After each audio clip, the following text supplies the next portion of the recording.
Before Reddit.com user DigsDaws got down to recounting their scariest of ghost stories about living in a place that was obviously teeming with honest-to-goodness members of the spiritual world, they pointed out the irony of ghost stories that begin with the phrase, "I don't believe in ghosts, but..." After all, no matter how a ghost story begins, it always hinges on the notion that, come on, of course we believe in ghosts. A few years ago, I moved into a one-bedroom apartment in Melbourne, Australia, they went on to recall. It was my first time living on my own. The apartment block had been built in the 1930s. I'd been there for a few months when I came home from work one day and went into the bathroom. I saw something strange, a wooden board which had covered a hole in the ceiling that led to a small attic space, lay fractured in two pieces on the ground. I examined the pieces. The board was an inch thick, and it would have taken Bruce Lee to break it.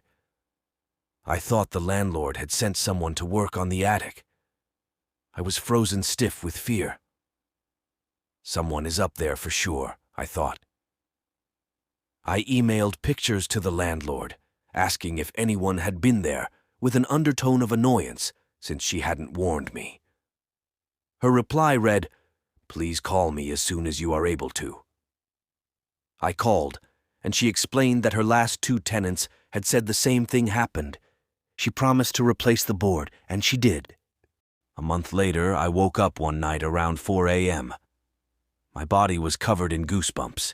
It felt like someone was rubbing his or her hands on me. Everything was silent, but then I heard a dragging sound coming from above my bed. It was as if someone was pulling a sack of potatoes. I froze, convinced someone was up there. There is no way an animal could make that sound.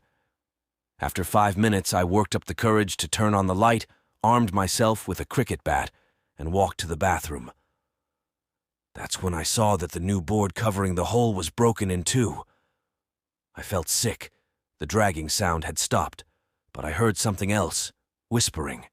The sound was clear and coming from the attic. It sounded like children's voices, and I could hear one sentence repeated over and over. "It's your turn. It's your turn." I switched on every light in the apartment to make things feel normal. It was 5 a.m. and dark outside. I watched TV to try to unwind. Then a fuse blew. My pet budgie, Dexter, whom I kept in the kitchen, usually never made a sound at night, but he started squawking like he was being strangled. I'd never heard him make those sorts of noises. He was screaming. I grabbed my car keys, ran out, sat in my car, and waited there until the sun came up.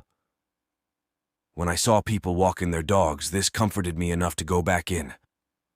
The front door was open, but I figured I might have forgotten to close it when I ran out. I went to the kitchen to check on Dexter, but he wasn't in his cage. I felt sick again. All my windows were closed, so I looked everywhere inside. When I walked to the bathroom, I heard splashing.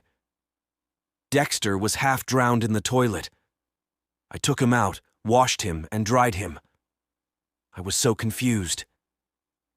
At 8 a.m., I called the landlord and gave her a watered-down version of the night. "Oh, wow, you heard the whispering too," she said. I stayed in that apartment for another 18 months. I heard the whispering on a few occasions, and twice the board covering the hole in the ceiling moved. Although I live elsewhere now, the landlord recently called. She said that her new tenants had begged to speak with me about some of the stuff that's been going on there. Forget it, it's their problem now.